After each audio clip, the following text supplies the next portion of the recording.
Hello guys, welcome back to my channel creative story में आपका स्वागत है। गाइस, अगर आपको मेरी स्टोरी पसंद आती है तो please like share and comment करके ज़रूर बताइए कि आपको मेरी स्टोरी कैसे लग रही है।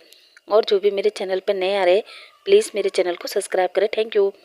तो अब हम अपनी कहानी पर आगे बढ़ते हैं। अभी तक हमने देखा विंग वांग जी को बताता है कि सामने मेरी दो फोटो फ्रेम थी, एक में मेरी मॉम की, दूसरे मेरे डैड की, जिन पर अब फूल चढ़े हुए थे। मैंने अंकल से पूछा, अंकल ये सब क्या है? अंकल ने तुरंत गार्ड को बुलाया और फिर से मुझे कमरे में भेज दिया। अब आगे मैं समझ नहीं पा रहा था कि आखिर ये सब क्या है और वो लोग मुझे बंद क्यों कर रहे हैं, बार बार कमरे में क्यों लेके जा रहे हैं। वो गार्ड 24 घंटे मेरे पास ही रहते थे। मैं समझ नहीं पा रहा था कि आखिर मेरे साथ क्या हो रहा है और ना ही कोई मुझे कुछ बता रहा था। मेरा स्कूल जाना बंद, खेलना बंद, घर से बाहर जाना बंद। मुझे घर पर ही टीचर पढ़ाने के लिए आने लगी। देखते ही देखते 1 साल और फिर 2 साल निकल गए। अब मैं 17 साल का था, थोड़ा बड़ा हो गया था। फिर एक दिन मैंने अंकल से सवाल किया, अंकल ये सब क्या है? मुझे घर में कैद करके क्यों रखा है? आखिर क्या बात है? तब अंकल ने जो जवाब दिया वो सुनकर तो मेरे पैरों तले से जमीन खिसक गई। अंकल ने बताया, बेटा हम लोग माफियाज हैं। मैंने कहा, क्या? अंकल ने कहा, हाँ बेटा, और 2 साल पहले जिसने तुम्हारे मॉम डैड को मारा वो हमारा दोस्त था, मगर उसने हमसे गद्दारी की और खुद हमारी जगह लेना चाहता था। इसलिए उसने हम तुम्हारे डैड को रास्ते से हटाया और उसके साथ ही तुम्हें भी रास्ते से हटाना चाहते थे, क्योंकि इस गद्दी के अगले वारिस तुम हो। मैंने कहा, क्या? आपका क्या कहने का मतलब? अंकल ने मुझे बताया, अब अपने डैड की जगह तुम्हें लेनी होगी, मगर मैंने साफ मना कर दिया। मैंने उनसे कहा, मुझे पढ़ लिख कर माफिया नहीं बनना है, बल्कि एक अच्छा बिजनेसमैन बनना है। इसलिए मैं अंकल से लड़कर साल के बीच में ही यहाँ लंदन आ गया। पहले पहले मैं काफ़ी उदास रहता था, लेकिन फिर मेरी ज़िंदगी में मेरे फ्रेंड आए और उन्होंने मुझे जीना सिखाया। मगर इसी बीच ये दिन हमेशा मुझे मेरे मॉम डैड की याद दिलाता है। इसलिए आज के दिन मैं कभी भी ना तो घर से बाहर जाता हूँ और ना ही अपना बर्थडे सेलिब्रेट करता हूँ, क्योंकि विंग, वो बच्चा कैसे अपने बर्थडे को सेलिब्रेट कर सकता है जिस बच्चे के मॉम डैड आज के ही दिन उसे अकेला छोड़ के चले गए हो। विंग वांग जी की बात सुनकर शौक था कि वांग जी एक माफिया की फैमिली से बिलोंग करता है। तभी विंग कहता है, वांग जी, भले ही तुम माफिया के फैमिली के हो, भले ही आज के दिन तुमने अपने मॉम डैड को खोया है, मगर फिर भी हमें कभी कभी अपने दुख को साइड रखकर उनके लिए जीना चाहिए जो हमसे प्यार करते हैं, जैसे तुम्हारे फ्रेंड, तुम्हारे रिलेटिव जो तुमसे प्यार करते हैं उनके लिए, क्योंकि गॉड ने हमें एक ही लाइफ दी है और उसे हमें एंजॉय करना चाहिए। वांग जी कहता है, अच्छा फिर ये बताओ, तुम हमेशा गुमसुम क्यों रहते हो, कभी मुस्कुराते क्यों नहीं हो? विंग कहता है, वांग जी तुम्हें पता है, तुम फिर भी खुश नसीब हो कि तुमने 15 साल अपने मॉम डैड के साथ बिताया है, मगर हर कोई लकी नहीं होता। जैसे कि मैं, मुझे आज तक ये भी पता नहीं है कि मेरे डैड कौन है, मेरी मॉम कहाँ है। वांग जी कहता है, क्या मतलब? तुम तो चाइना से हो ना, और वेंचिंग ने बताया था कि तुम्हारे mom dad mister and missus Jian है। विंग कहता है, हाँ, मगर उन्होंने मुझे डैड पाला है। डैड को तो मैंने कभी देखा ही नहीं है, मेरे पास केवल मॉम थी। मगर एक दिन जब मैं सुबह उठा तो मैं अपनी आंटी मैडम यू के कमरे में था।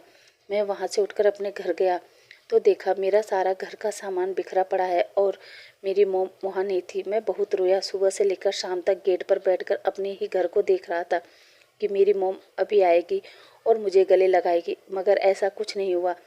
1 से 2 दिन, 2 से 4, 4 से 6, इसी तरह 17 साल बीत गए, मगर मेरी मॉम आज तक नहीं आई। अब तुम ही बताओ वांग जी, जिस बच्चे की मॉम 17 साल से वापस नहीं आई है वो बच्चा कैसे खुश रह सकता है? मगर फिर भी मैं हमेशा सबकी खुशी के लिए मुस्कुराता हूँ। हाँ, वो अलग बात है कि मैं एकदम किसी के साथ कंफर्टेबल नहीं हो सकता, मुझे टाइम लगता है। वो इसलिए कि आज जो मैं हूँ, मैं पहले ऐसा नहीं था। मैं पहले एकदम बुद्धू सा, आइस पर बड़े बड़े स्पेक्टिकल, कपड़ों का सेंस नहीं था। पहले मैं स्कूल में, कॉलेज में एकदम बहनजी टाइप का था। स्टूडेंट मुझसे बात नहीं करते थे, इसलिए मेरी आदत बन गई थी गुमसुम रहने की। मगर जब से बेंचिंग और वेनिंग मेरी लाइफ में आए हैं, उन्होंने मेरी लाइफ को चेंज कर दिया है। अब मैं तुम्हारे सामने एक ब्यूटीफुल ओमेगा हूँ, जिसे तुमने पहले ही दिन आई लव यू कह दिया था। वो शब्द मेरे लिए शॉकिंग थे, क्योंकि 22 साल में पहली बार किसी ने मुझे आई लव यू कहा था। अब तुम ही बताओ मैं कैसे तुमसे एकदम से वो शब्द कह देता, जबकि ना तो तुम मुझे अच्छे से जानते थे और ना ही मैं तुम्हें, इसलिए इतना टाइम लग गया। और आज जब तुम मुझे सुबह से नहीं दिखे तो पता नहीं क्यों मुझे अच्छा नहीं लग रहा था। शायद इसलिए कि तुम जो रोज़ मुझे परेशान करते थे, शायद उसी वजह से। और आज मुझे एहसास हुआ कि शायद मैं भी। इतना कहकर विंग चुप हो जाता है। वांग जी कहता है, विंग मैं भी क्या? आगे कहो। विंग कहता है, वांग जी चलो, सब हमारा वेट कर रहे हैं, प्लीज़ अपने फ्रेंड की खुशी के लिए चलो।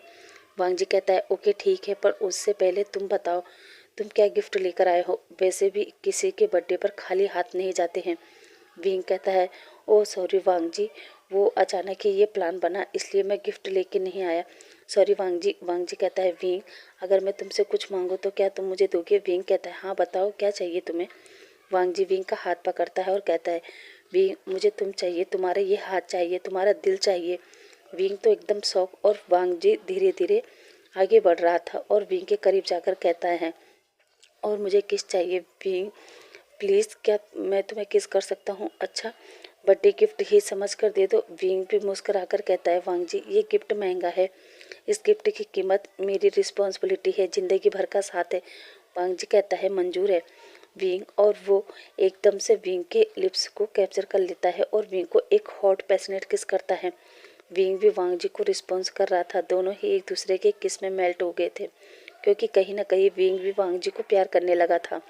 अब विंग और वांग जी किस को ब्रेक करते हैं और दोनों ही हैवी हैवी ब्रीथ लेते हैं।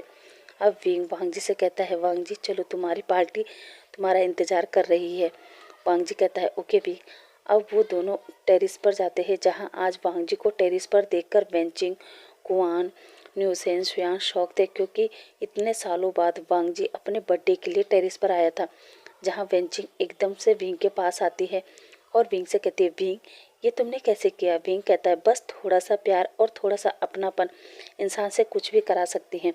बेंचिंग बेंचिंग एक स्मक करते हुए कहती है, हाँ, और वो अपनापन अगर उसे प्यार करने वाला इंसान दे तो प्यार को प्यार के लिए करना ही पड़ता है ना विंग? विंग कहता है, क्या मतलब? बेंचिंग कहती है, मतलब तो तुम्हारी ये स्वेलिंग लिप्स ने बता दिया है। विंग विंग कहता है, क्या? तभी न्यूशन कहता है, विंग बेंचिंग तुम दोनों वहाँ क्या कर रहे हो? जल्दी यहाँ आओ।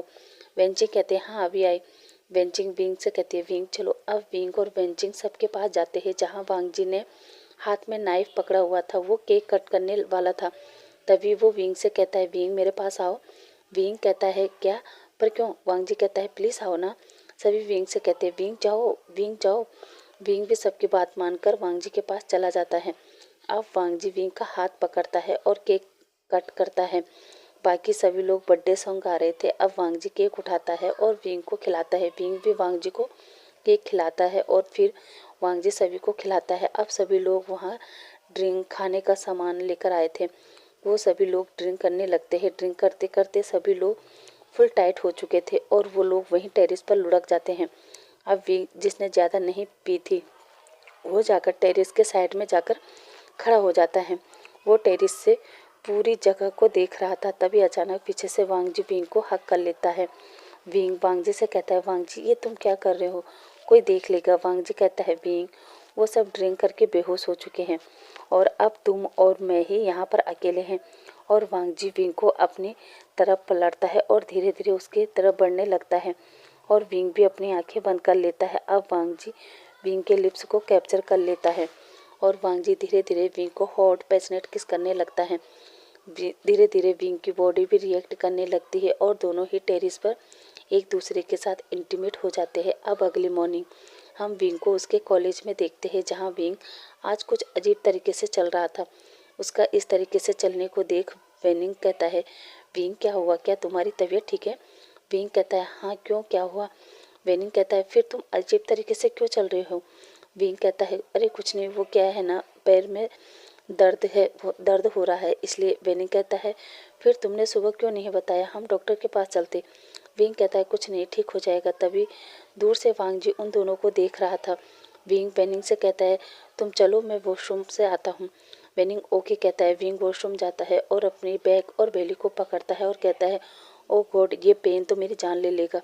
तभी वांग जी उसी वॉशरूम में आता है और विंग का हाथ पकड़कर अपनी तरफ खींच लेता है। विंग वांग जी को देखकर कहता है, वांग जी तुम यहाँ क्या कर रहे हो?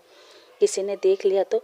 वांग जी कहता है, देख लिया तो क्या होगा, वैसे भी अब पूरी तरह से तुम मेरे हो।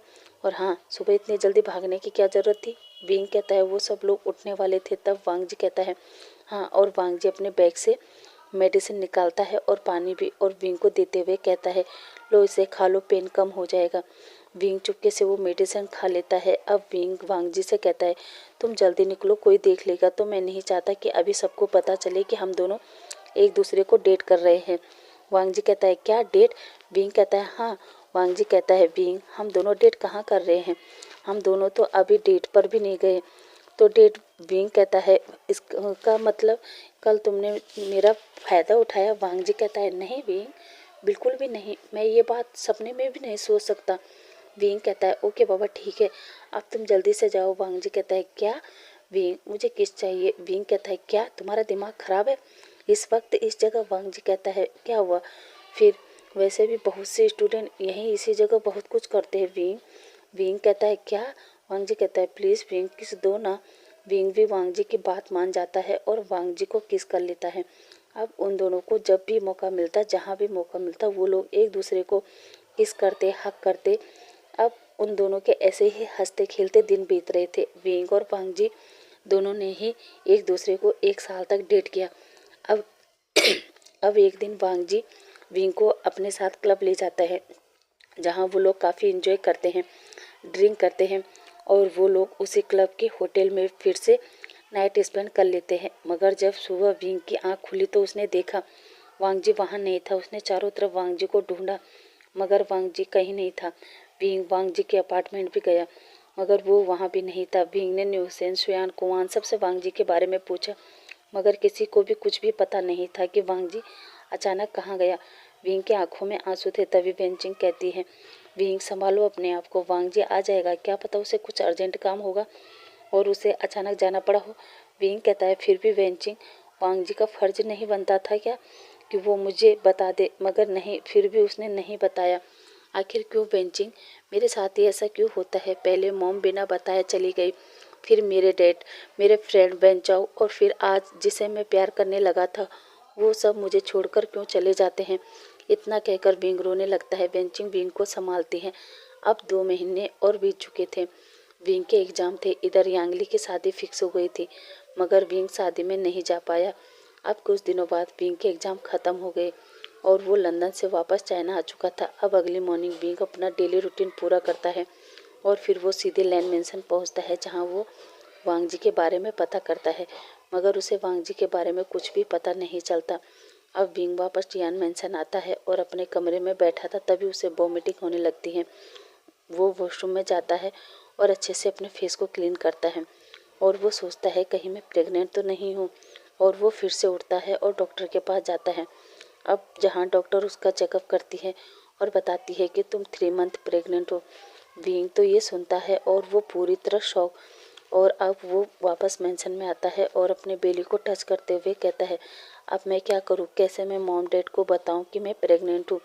और अगर बता भी दिया तो, और फिर वो पूछेंगे कि इस बच्चे का डैड कौन है, तो मैं क्या जवाब दूंगा कि उसके डैड का पता ही नहीं है, वो अचानक मुझे छोड़कर कहीं चला गया है। अब विंग कुछ सोचता है और शाम को सभी डिनर टेबल पर थे, जहाँ विंग अपनी मॉम मैडम यू से कहता है, मॉम मुझे जॉब मिली है संघाई में। मैडम यू कहती है, क्या तुम अपना फैमिली बिजनेस छोड़कर जॉब करना चाहते हो? विंग कहता है, जी मॉम, वो क्या है ना, मैं अपने पैरों पर खुद खड़ा होना चाहता हूँ। और फिर आपने सीजे को भी तो जॉब करने की परमिशन दी थी ना? मैडम यू कहती है, हाँ बेटा दिया था, क्योंकि वो अपना बिजनेस करना चाहती थी। उसे हमारे बिजनेस में इंटरेस्ट नहीं था, उसे फैशन में इंटरेस्ट था, इसलिए मैंने उसे जॉब करने की परमिशन दी। मगर तुम तो अपना फैमिली बिजनेस संभाल सकते हो ना? फिर विंग कहता है, हाँ मॉम, मैं संभाल सकता हूँ, मगर उसके लिए भी मुझे एक्सपीरियंस चाहिए जो मेरे पास नहीं है। और फिर अगर मैं जॉब करूँगा तो वहाँ मुझे अलग एक्सपीरियंस मिलेगा, बिजनेस करने का अलग तरीका मिलेगा, इसलिए प्लीज़ मॉम मुझे जाने दीजिए। जियान फेमियान कहता है, ठीक है बेटा, अगर तुम्हारी यही इच्छा है तो तुम जा सकते हो। मैडम यू कहती है, फेमियान ये तुम क्या कह रहे हो? फेमियान कहता है, यू मैं ठीक कह रहा हूँ, और हमें अपने बच्चों पर प्रेशर नहीं डालना चाहिए कि वो हमारा ही बिजनेस ज्वाइन करें। हमारे लिए पहली प्रायोरिटी हमारे बच्चे हैं, उनकी खुशी है। अगर विंग को जॉब करने में खुशी मिल रही है तो हमें उसे रोकना नहीं चाहिए, बल्कि उसका साथ देना चाहिए, उसकी हिम्मत बढ़ाना चाहिए। बताओ बेटा कब जाना है? विंग कहता है डैड 2 दिन बाद। जियान फेमियान कहता है ठीक है बेटा, मैं खुद तुम्हें छोड़कर आऊँगा। विंग कहता है नहीं डैड, मैं चला जाऊँगा, आपको परेशान होने की ज़रूरत नहीं है। जियान फेमियान कहता है ओके, अब 2 दिन बाद। विंग जियान मैंसन से शंघाई के लिए निकल जाता है, जहाँ विंग ने शुयान की मदद से रहने के लिए एक अपार्टमेंट और एक जॉब तलाश कर दी थी, वो भी उसके अंकल की मदद से। अब विंग अच्छे से वर्क करता है और साथ ही साथ अपने होने वाले बच्चे की केयर भी। वो अलग बात है कि प्रेगनेंसी में विंग को थोड़ी बहुत परेशानी हो रही थी, मगर वो फिर भी अपने बच्चे की खातिर हैंडल कर रहा था। अब एक दिन विंग मार्केट से आ रहा था, तभी वो किसी पर्सन से टकरा जाता है और विंग के हाथ से सामान गिर जाता है। वो पर्सन विंग को सॉरी कहता है और सामान उठाकर जैसे ही विंग को देता है, वो पर्सन विंग को पहचान जाता है और विंग से कहता है विंग तुम। विंग भी उस पर्सन को देखता है और कहता है बेंचाओ तुम यहाँ? बेंचाओ कहता है हाँ मैं, पर तुम यहाँ कैसे? और फिर विंग बेंचाओ से कहता है दरअसल मैं यहीं रहता हूँ। बेंचाओ विंग को देखता है तो उसे थोड़ा सा विंग की बेली बाहर नजर आती है। बेंचाओ विंग से पूछता है विंग क्या तुम प्रेग्नेंट हो? विंग इस बात का कोई जवाब नहीं देता। बेंचाओ विंग से कहता है विंग आओ मेरे साथ, और वो विंग को अपने साथ एक कॉफ़ी शॉप पर ले जाता है, जहाँ बेंचाओ विंग से कहता है विंग बताओ क्या हुआ, और तुम तो बीजिंग में थे ना, फिर यहाँ क्या कर रहे हो? और सच बताओ तुम प्रेग्नेंट हो ना? विंग कहता है हाँ बेंचाओ मैं प्रेग्नेंट हूँ। बेंचाओ कहता है ये तो खुशी की बात है कि तुम प्रेग्नेंट हो, इसका मतलब तुम अपने हस्बैंड के साथ यहाँ रहते हो ना? बेंचाओ ये सब पूछ तो रहा था, मगर अंदर से उसे दुख हो रहा था, क्योंकि वो विंग से प्यार करता था। मगर अब शायद कोई फायदा नहीं था, क्योंकि बेंचाओ ने भी मैरिज कर ली थी। विंग नामे से हिलाता है। बेंचाओ कहता है फिर क्या तुम यहाँ अकेले रहते हो? विंग कहता है मेरी बात छोड़ो बेंचाओ, तुम ये बताओ तुम अचानक कहाँ चले गए थे और आज अचानक इतने सालों बाद यहाँ? बेंचाओ कहता है हाँ विंग, जब मैं कॉलेज से गया था तो मुझे नाइट में पता चला कि मेरे डैड इस दुनिया में नहीं है, इसलिए अचानक मुझे जाना पड़ा। उसके बाद डैड का बिजनेस संभालने लगा, मगर मैं वापस कॉलेज आया था तुम्हें मिलने, मगर फिर मुझे पता चला कि तुम वहाँ से चले गए, और फिर ना तो मेरे पास तुम्हारे घर का एड्रेस था और ना ही तुम्हारा कोई कॉन्टैक्ट नंबर। पुराने नंबर पर मैंने कई बार कांटेक्ट किया था, मगर हमेशा नॉट रीचेबल बताता था, और फिर मैं भी बिजनेस संभालने में मसरूफ़ हो गया। विंग कहता है ओह, तो क्या तुमने शादी की कि नहीं? बेंचाओ कहता है हाँ कर ली, क्योंकि तुम्हारा तो पता ही नहीं था। विंग कहता है कॉन्ग्रेचुलेसन बेंचाओ, वैसे भाभी का नाम क्या है, कहाँ रहती है? बेंचाओ कहता है यांगली। विंग कहता है क्या तुम्हारी वाइफ का नाम कहीं जियान यांगली तो नहीं? बेंचाओ कहता है हाँ, क्या तुम जानते हो? विंग कहता है हाँ वो मेरी सीजे है। बेंचाओ कहता है क्या? विंग कहता है हाँ वो मेरी सीजे है, इसका मतलब तुम मेरे ब्रदर इन लॉ हो। बेंचाओ कहता है विंग तुम शादी पर तो थे ही नहीं। विंग कहता है हाँ दरअसल उस समय मेरे एग्जाम थे, इसलिए मैं नहीं आ पाया। बेंचाओ बताओ मेरी सीजे कैसी है? बेंचाओ कहता है तुम मेरे साथ चलो, खुद ही देख लो तुम्हारी सीजे कैसी है। विंग कहता है आऊँगा, पर अभी नहीं। और हाँ बेंचाओ तुमसे एक रिक्वेस्ट है कि तुम सीजे को मत बताना कि मैं प्रेग्नेंट हूँ। बेंचाओ कहता है पर क्यों? विंग क्या हुआ? अब विंग बताता है दरअसल बेंचाओ मैं लंदन में पढ़ाई कर रहा था, जहाँ मेरी मुलाकात एक अल्फाज से हुई और धीरे धीरे हम दोनों को एक दूसरे से प्यार हो गया और हम हद से आगे बढ़ गए। मगर अचानक एक दिन वो कहीं चला गया, और जब मैं यहाँ आया तब मुझे पता चला कि मैं प्रेग्नेंट हूँ, और पल भर में मेरी पूरी दुनिया चेंज हो गई। बेंचाओ कहता है क्या, कौन है वो? विंग बेंचाओ को बता देता है कि वो लैन वांगजी हैं। जो सुनकर बेंचाओ शॉक हो जाता है, क्योंकि बेंचाओ भी जिस पर्सन को पिछले 1 साल से ढूंढ रहा है वो वांगजी ही है। इसलिए बेंचाओ के दिमाग में एक प्लान आता है कि वो विंग की मदद से वांगजी को पकड़ सकता है और उससे अपने डैड की मौत का बदला ले सकता है। बेंचाओ विंग के सामने स्वीट बनते हुए कहता है तुम फिक्र मत करो विंग, मैं तुम्हारी सीजे को कुछ नहीं बताऊंगा, और हाँ तुम फिक्र मत करो, आज से मैं तुम्हारी भी केयर करूंगा। इतना कहकर बेंचाओ विंग को अपने अपार्टमेंट छोड़ता है। बेंचाओ विंग को उसके अपार्टमेंट छोड़ता है और वहाँ से निकल जाता है। अब हम रात को बेंचाओ को अपने ऑफिस में देखते हैं, जहाँ ऑफिस में बने एक रूम में जाता है, जहाँ उसने दीवार पर लैन कुरेन, मैडम यू और जियान फेमियान तीनों की तस्वीर लगा रखी थी। साथ ही वांग जी की तस्वीर जो वो 15 साल का था तब की, और जियान यांगली, जियान चेन, यहाँ तक कि विंग की थी। मगर विंग की तस्वीर की जगह उसने क्वेश्चन मार्क बना रखा था, क्योंकि वेंचाओ के पास विंग की तस्वीर नहीं थी। साथ ही उसे ये पता भी नहीं था कि विंग जियान फेमियान से बिलोंग करता है। अब वो उन सब तस्वीरों को देखता है और कहता है, जियान फेमियान और मैडम यू को तो मैं यांगली की मदद से बर्बाद कर दूंगा, इसलिए तो मैंने अपने से बड़ी एज की लड़की मिस यांगली से मैरिज की है, क्योंकि मैंने सोचा था यांगली की मदद से मैं वो सारा बिजनेस वापस ले सकता हूँ जो उन्होंने मेरे डैड के जाने के बाद ले लिया। क्योंकि जो डील मेरे डैड को मिलने वाली थी, मेरे डैड के बाद उन लोगों को मिल गई। और ये लैन वांग जी, ये तो मेरा सबसे बड़ा दुश्मन है, क्योंकि इसकी फैमिली की वजह से मैंने अपने डैड को खोया है। मैं पिछले कई सालों से उस बदले की आग में तड़प रहा हूँ, और अब वो बदला मुझे पूरा होते हुए नजर आ रहा है। और उस बदले को पूरा करने में मेरी मदद, मेरा प्यार, मेरा विंग करेगा। और वो जोर जोर से हंसने लगता है। इधर यांगली के साथ में वेंचाओ के फिजिकल रिश्ते सही नहीं थे, क्योंकि वेंचाओ ने यांगली से शादी केवल और केवल अपने बिजनेस को वापस पाने के लिए की थी। इसलिए उसने यांगली को अपने प्यार के जाल में फंसाया। वेंचाओ अपने घर जाता है, जहाँ यांगली ने अच्छे से डिनर बनाया था। वेंचाओ डिनर वगैरह करता है और फिर जाकर लेट जाते हैं, जहाँ यांगली भी बेड पर थी, मगर वेंचाओ उसे टच भी नहीं करता था। यांगली सोचती है शायद वो थक गए होंगे, इसलिए वो वेंचाओ से नहीं कहती थी। मगर अब समय बीतता गया। इधर यांगली को शक होने लगा कि कहीं उसके हस्बैंड उसे चीट तो नहीं कर रहा, कहीं वो अपनी सेक्सुअल नीड पूरी करने के लिए किसी दूसरी लड़की के पास तो नहीं जाता, क्योंकि 2-3 महीने हो चुके थे और अभी तक वेंचाओ ने उसे टच नहीं किया था। इसलिए यांगली फैसला करती है कि वो पता लगाए कि कहीं उसके हस्बैंड का बाहर तो चक्कर नहीं है। इसलिए वो एक प्राइवेट डिटेक्टिव हायर करती है और उससे कहती है कि वेंचाओ, मेरे हस्बैंड पर नज़र रखो कि वो क्या कर रहा है, कहाँ जा रहा है, किसके साथ उठता है, किसके साथ बैठता है, सभी चीज़ों की जानकारी मुझे दो, क्योंकि बिना सबूत के तो यांगली वेंचाओ से डिवोर्स भी नहीं ले सकती थी। इसलिए अब वो प्राइवेट डिटेक्टिव वेंचाओ की हर हरकत पर नज़र रखता है, यहाँ तक कि वेंचाओ को विंग के अपार्टमेंट जाते हुए देख लेता है और विंग और वेंचाओ को हक करते हुए फ़ोटो भी खींच लेता है। अब वो प्राइवेट डिटेक्टिव यांगली को बताता है कि वेंचाओ की एक और हस्बैंड है जो इस समय प्रेग्नेंट है। यांगली कहती है क्या? वो डिटेक्टिव कहता है हाँ, और वो यांगली को सभी फोटोग्राफ्स दे देता है, जो देखकर यांगली एकदम शॉक हो जाती है। उसके पैरों तले से ज़मीन खिसक जाती है। उसे समझ ही नहीं आता कि वो कैसे रिएक्ट करे। अब हम सीन कट करके सीधा बीजिंग में जियान मैंशन का सीन देखते हैं, जहाँ यांगली रोते हुए अपने मोम को सब कुछ बता देती है, जो सुनकर मैडम यू को बहुत गुस्सा आता है और वो विंग को वापस बीजिंग बुलाती है। जहाँ विंग जैसे ही घर पहुँचता है तो वो घर के माहौल को शांत देखकर समझ जाता है कि ज़रूर कोई बात है।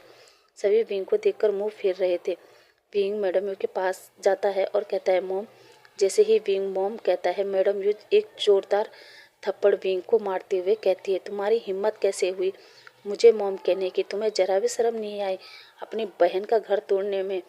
विंग तो ये सुनकर शौक, वो कहता है ये आप क्या कह रही है मॉम, मैंने क्या किया है? तभी यांगली भी गुस्से में विंग के पास आती है और उसे एक जोरदार थप्पड़ मारते हुए कहती है, विंग तुम तो मेरे भाई थे ना, फिर ये सब करने से पहले तुम्हें एक बार भी मेरा ख्याल नहीं आया? तुम्हारी हिम्मत कैसे हुई मुझसे मेरा हस्बैंड छीनने की? हाँ, वैसे तुमसे उम्मीद भी क्या की जा सकती है? अब जैसे माँ होगी वैसा ही बेटा निकलेगा ना। विंग कहता है क्या मतलब सीजे?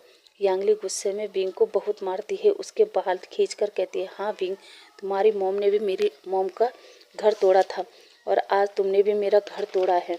तुम्हारी हिम्मत कैसे हुई मेरे हस्बैंड से प्रेग्नेंट होने की? विंग उन्हें बताना चाहता था कि वो गलत सोच रहे हैं, मगर इस समय कोई भी विंग की बात नहीं सुनता और उसको बहुत बुरी तरीके से मारते हैं। वो लोग यह भी नहीं देखते कि विंग प्रेग्नेंट है। मैडम यू विंग को मारते हुए कहती है, निकल जाओ हमारे घर से, और आज के बाद हमारा तुमसे कोई वास्ता नहीं है, निकल जाओ हमारी ज़िंदगी से, दोबारा अपनी शक्ल भी मत दिखाना। इतना कहकर वो विंग को बाहर फेंक देते हैं, जहाँ विंग जख्मी हालत में घर के बाहर पड़ा था। वो रो रहा था। अब विंग के लिए जियान मैंशन के दरवाजे बंद हो चुके थे। अब विंग रात के अंधेरे में जख्मी हालत में रोड पर चले जा रहा था। बाहर आंधी, तूफान, बारिश सभी आ रही थी। विंग को कोई होश ही नहीं था कि वो कहाँ जा रहा है।